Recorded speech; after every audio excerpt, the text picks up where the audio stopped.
subject that I did at school, I think, really. And so you heard about the Mouth and Foot painters when you were really small. And interesting, Peter Spencer, he was the reason why I joined the Mouth and Foot painters as well, because my auntie up in Liverpool lived 3 doors up the road from him. And when they were talking about the fact that her niece had a child born with no arms, he said, well, you need to get the parents to get him to paint. And nearly every Christmas we used to have a Christmas card from Peter saying, how's Tommy, as I was known now, getting on with his artwork. And he has a brilliant biography called When One Door Closes. And he was an airline pilot in the Second World War. He lost his arms because he volunteered to go out back onto his plane. As he was driving out on a Jeep, another plane came in and hit the vehicle that he was in and amputated his arms. And so his is a really interesting story. Anyway, we'll not talk about him. Let's talk about you. So, Artie, then. So what did you do? You went to Chailey up until what age? 18? 16. And 16. Then what happens in life? And then I went to Hereward College in Coventry. I don't know if anyone knows it. So really, Chailey was such a regimented place and so many rules that after I left school and went to Hereward, it was a completely free and open place. And again, I spent a lot of years not just at Hereward, but went to various colleges, just enjoying the freedom and not really studying. And it was only when someone suggested that I should do computers, that I had an aptitude for it, that I moved to Southampton and did a HND in computer studies. But all this time that I was just living life and not really into my art. And it was when I moved to Southampton that I don't know how, but I got some of the MFPA cards through my door. And it was kind of a reminder of what the MFPA was all about. And so I thought I might actually have a go at that and see if they'll take me on. So again, at that time you were working for Ordnance Survey. You were there for a long time, weren't you? I was, yeah. I worked for Ordnance Survey. I had a job there for 33 years. Basically started out as a computer programmer and ended up managing a web development team of 150 people. So, I did paint at the same time, but it wasn't the time. There wasn't the time that I liked to have. And now I took early retirement from Ordnance Survey 2 years ago now, just over 2 years. And so painting has really sort of been my main drive now. And of course, and now you have a family, your own family, don't you? So how long have you been with Kim? So I met Kim at a Stockport County versus AFC Bournemouth match up in Manchester. We went on a weekend away to Blackpool, and one of the delights, not just me and Kim, but a coach load of us, and one of the delights, obviously being Bournemouth fans, it was to go and see Bournemouth play Stockport. So I met Kim back in 91, 93 even. We got married in 95, and Yasmin our daughter is now 26, and she's living with her boyfriend. The only other family we got in the house, we got three small dogs. A Chihuahua, a Pomeranian, and a Yorkie. So they're yappy. So the door is sealed just in case. Are they male or female? They're all female. My father calls it petticoat government. Yeah. I have 3 sisters, and so we were under petticoat government when I was small. And so you left the Ordnance Survey, but and how did you then contact the MFPA? So when did you contact the MFPA? How long ago? No, this was before the MFPA. I became a student member in 1998. So while I was working at Ordnance Survey, I kept painting and working at the same time. And yeah, I eventually got the 5 paintings that were needed to submit back in the time, and they said, yes, would you like to be a student? And I was delighted. You know, it's been it's wonderful. And then in 7 years ago, 2013, I became a associate member. So yeah, I love my painting, and it's just something I really love doing. And what does that, you know, student and associate, I mean, what does that mean to you as an individual? I mean, it means that to most people, if you said I was a student or associate, it wouldn't mean anything. But how does that affect you? Well, to me, I think it's a recognition of my painting progress overall. That's the biggest thing that it means to me, is that it is absolutely, you're getting somewhere with your painting, because some of the pictures that I thought were brilliant when I started, I look at them now and I think, was I really that pleased about that? You know, and you sort of look back at, no, don't. So I've asked Rob to give us 3 paintings I led you into that to look at, and unfortunately don't quite fit the screen. But this is his painting that he says was one of his first paintings that he sent into the association. And yeah, so and you've always worked, is it acrylic or oils. I do try watercolors now and again, but it is a completely different medium, and if I'm going to do it, I need to practice a lot more at it. But oil painting is my thing, and I just love it. I've got about four oil paintings on the go at the moment down in my studio. So we're quite a close group in the UK, our artists. So which was the first event that you attended? Can you remember? It would have been one of the events at Trelaws, I think, just after I became a student. It was one of the painting weeks that you used to organise at Trelaws, and it was really good. I think, to catch up and see other artists, meet Alison again after quite a long time, and just catch up and really know that there are other people out there that you can share things with, and you can talk to about your painting, and you can be inspired by other painters as well. And are you talking about that then? So do you have a different eye now than you did when you were younger, when it comes to looking at the world and looking at color and shape and form, I think I do. I think I've developed that over the years, but I also think you learn it as well by looking at other people's art, and visiting art galleries, or just watching videos and seeing how different people paint different things, how they look at different things. There's so much inspiration to be found in everyone. Even if someone's doing something completely different to me, it's good to have a look and see, well, maybe I could try that, or maybe I could pinch one of their ideas and adapt it for myself. And you're obviously a mouth painter, aren't you? Yes. Yeah. And do you use any sort of special equipment, or do are you like me, if you're grown up just shoving something in your mouth and dribbling?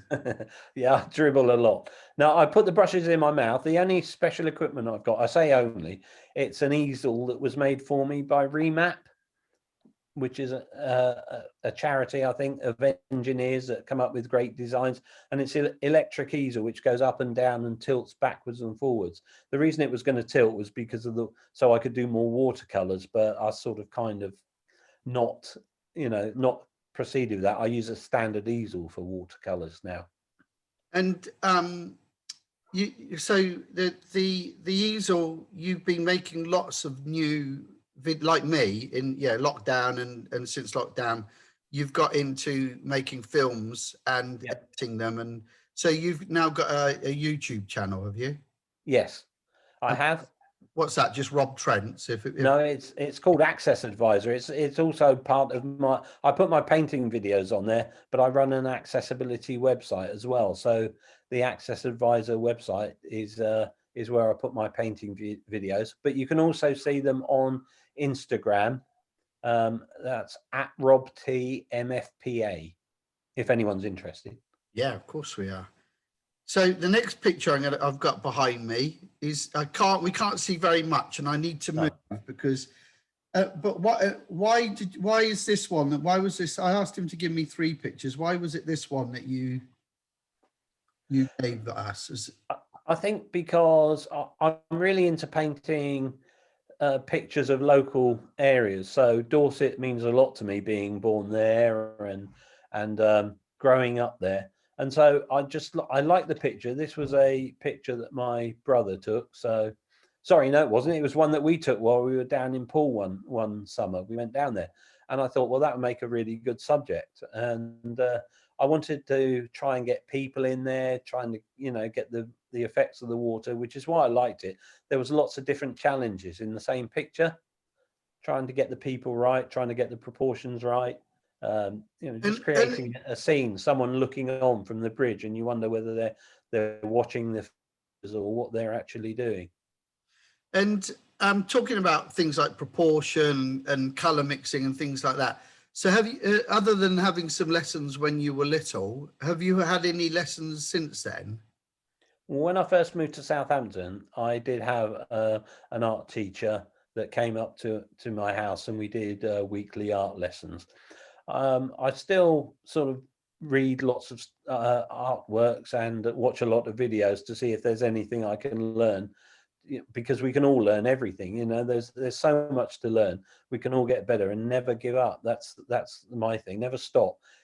If a painting's not a challenge and it's become too easy, then you're just going to be complacent about what you do. So I really like to try and learn more about different artists and more about myself, really, when I'm painting. And going back to the artist meetings, have you been to any of the meetings abroad? Yes, we went to Vienna, the first. Madrid was the first one, sorry, and then Vienna was the second one. Fantastic trips abroad they were. Yeah, it's really good.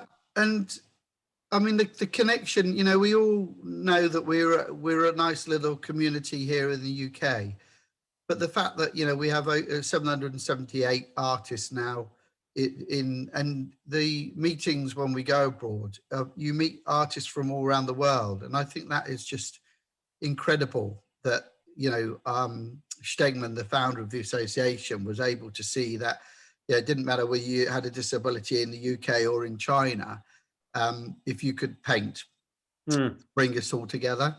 Yeah. And it's great to forge international friendships like that, and I'm still in contact with people that are seen in Vienna and Madrid even.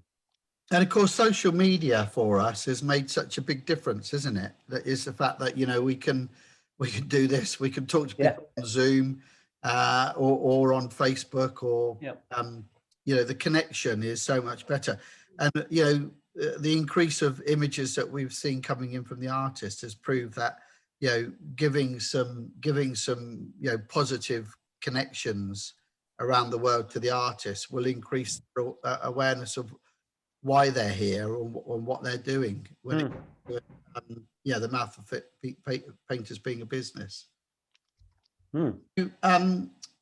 Unfortunately, I have to ask you about other things other than art, and every time I see you, I pull your leg. As a Southampton supporter, I pull your leg about being a Bournemouth supporter, football supporter. Why are you a Bournemouth supporter? Well, I grew up in Dorset, Weymouth and Dorchester, and the first game that my dad took me to when I was 12 was a Bournemouth match, and from that moment on, I think he regrets ever taking me, because I became obsessed with it ever since. My first game was in 1971. I shouldn't really confess this, but I've kept a list of every game that I've ever been to since that first date. I keep a record of every game I go to, and unfortunately, at the moment, I'm not going to many. So it's a bit of a tough time. This is the longest I've never been to a live football match for. But how are you getting your fix? Well, one of the things that Bournemouth does is lay on an accessible mini coach for away games. So I've made some friends there, and twice a week now we have a Zoom catch up and we do a quiz, a Trivial Pursuits or blockbuster type quiz, just, you know, when we have a chat and we have a quiz and then we meet. So I've got another one tomorrow, but it's just, as you say, this technology is great for keeping us all in touch with each other. And it really is fantastic. Stops us being isolated when we might be. Yeah. And, you know, speaking to the artists, as I've done in Brazil and South America and the USA artists, you know, a lot of our artists at the moment are finding it really difficult to, with the lockdown and everything. So any connection we can make with people is wonderful, I think. Yeah. So your last picture that you sent, which I think is your most recent one, which is the one that I absolutely love, which is much more abstracty, but lots of colour, and that's why I like it. So your style is changing. Yeah. And is that because you're painting more? I think it's, I am painting more, but I think it's also, I'm getting more confident in feeling I can do something like that. Whereas before I might not have wanted to try it.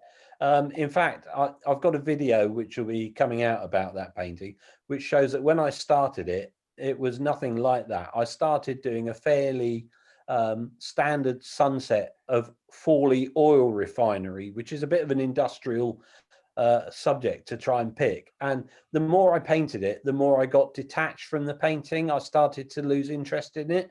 And I thought, you know, I can carry on with this, but I don't feel it. And it's never gonna work if I don't feel it. So I just started again and I went over what I was doing. And I thought, right, I'm going to do something that I really feel I can do now and I want to do. And it was so different from what I've done before. Yeah. No, I mean, it's a really, really lovely image. And thank you. I think it's going to go down well in the association, definitely. Well, I send them the videos that I do. And I know through my experience about how our wives are our best judges when it comes to our art. And so what does Kim think about the new painting? She loves it. She loves it. She'll say instantly when she comes down, if she likes something, she'll say, I love it. If she doesn't like it, she'll pause for about 5 seconds without saying anything. So I just know. You know, I just know. My next question is, what's wrong with it? And you think, what's wrong with it? Yeah. What's wrong with it?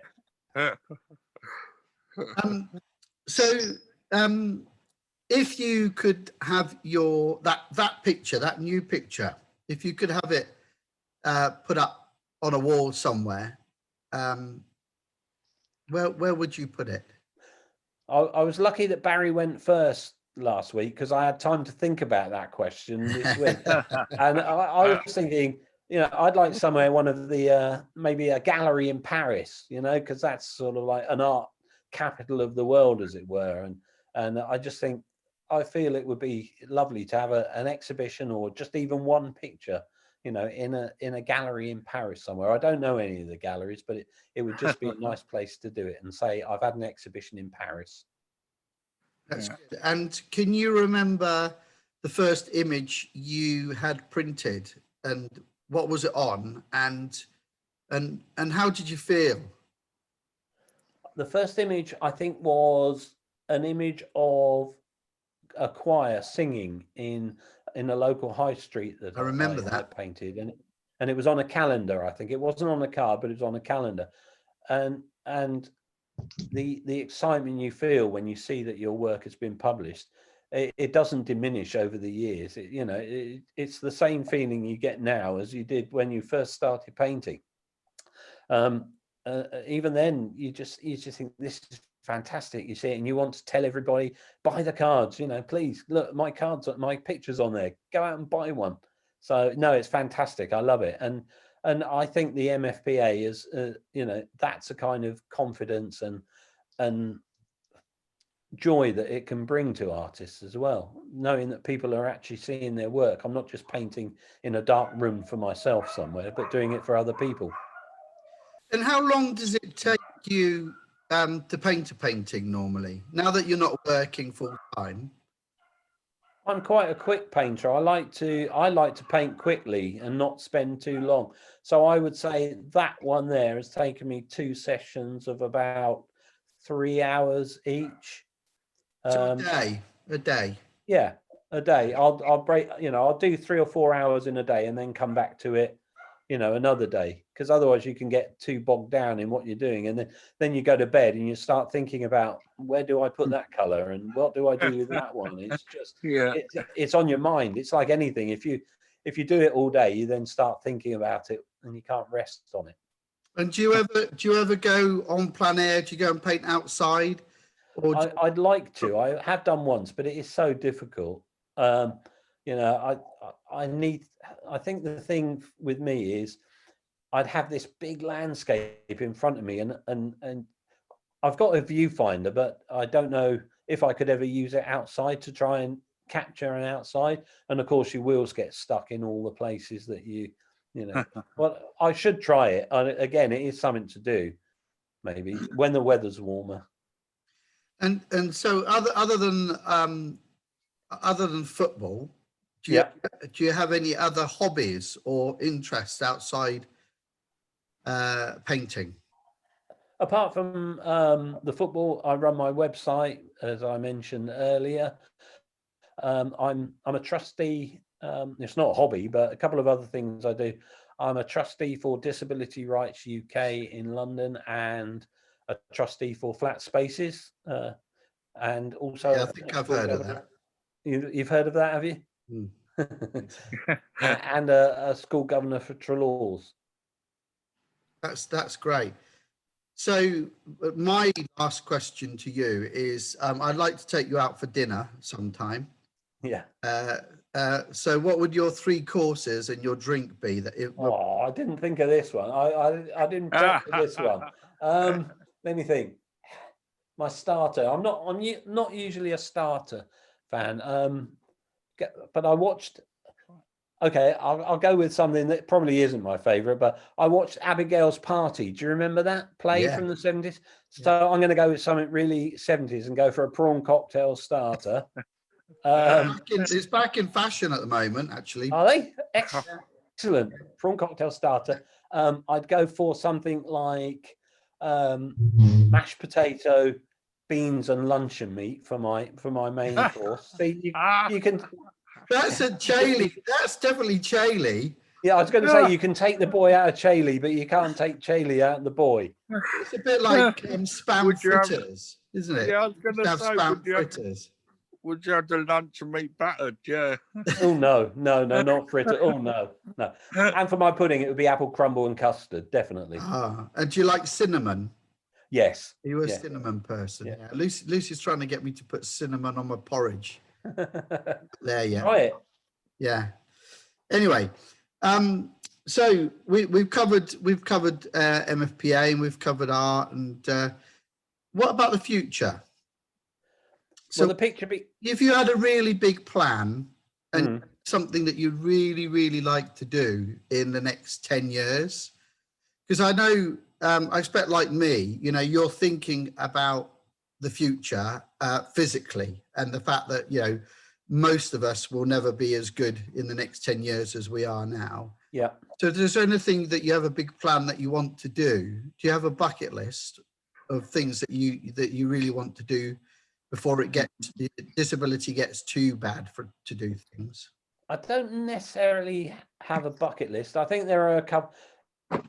It won't surprise you. There's a couple of football stadiums in the world, maybe the Maracana that I'd like to go to. But before the lockdown, I really enjoyed going on holiday abroad. Lanzarote was one of my favorite places. We were due to go back, but that was cancelled. We're supposed to be going back in February. I like traveling, and I'd like to see different parts of the world and keep holidaying for as long as I can. Painting wise, I'm just really enjoying it, and I want to keep making sure that I'm in a good enough condition to keep painting as long as I can. I think that's it, and just to make sure that I'm looking after Kim and Yasmin and the dogs, and we're all happy. Great. So I think we've done a half an hour. Does anybody else have a question that they'd like to ask Rob? And if not, I'll carry on a bit longer. But Barry, do you have anything that you would like to ask him? What have you not painted yet that you want to try? Ooh, that's a wicked question, Barry. It just comes to me head, so I thought. You don't know what you don't know, isn't it? No, I know. Yeah. I sometimes look at architectural paintings and think maybe I'd have a go at that, but that looks like a drawing skill too far for my for my talents. But sometimes I'm quite impressed by architectural drawings.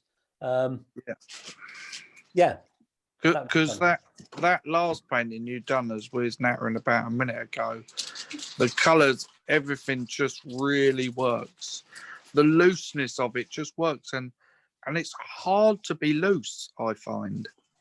No, I agree with you. It is, and that's the trouble that I was finding with the underpainting on that one. It just wasn't going there. I was trying things. I was trying glazing, trying different colours, and it was all so tight. And I thought, no, I've just got to get this out of my system and slap some paint down and see where it takes me. Yeah. Well, one of the things with looseness that I learned when I went to Hastings College is time. So if you want to paint something loose, just you paint it as quickly as you can. Yeah. Because the more your brain has to think about it, the more and also you're taught at art college to use your non-dominant hand. Okay. So very often when I want to do something a bit free and easy, I use the other side of my mouth. Yeah. I use my left side rather than my right side, which I favour. So you can loosen yourself up, really. But time is the one, especially with things like life drawing. At art college, you'd have maybe 2 minutes to do a sketch of a life model. Yeah. So it does free you up, makes you think. Yeah, it makes you work quickly, and you have, like you say, you have to capture what's essential. Yeah. Brilliant. Okay. Well, if there's my last question is there anything else that you'd like to tell us that we haven't talked about? No, I think I've covered a lot, and hopefully that's been sort of informative for the people that are here. Well, it's been informative to me. Somebody who knows you. So for people who don't know you, I think it will be really interesting. Yeah, brilliant. Just thank you for letting me do it. It's been great. Brilliant. And Belinda and Jane, thank you and Sarah, thank you for coming along. And now we need to start spreading the word and trying to get more people along. Yeah, thank you. Very, very impressive. Thank you very much. Very impressive. All right, we'll see you in 2 weeks' time. I think it's Brandor from. Okay. Brilliant. So Jane and Belinda, if you want to see a nice Viking, come in. Okay. All right. All right. Bye. Yeah. Bye.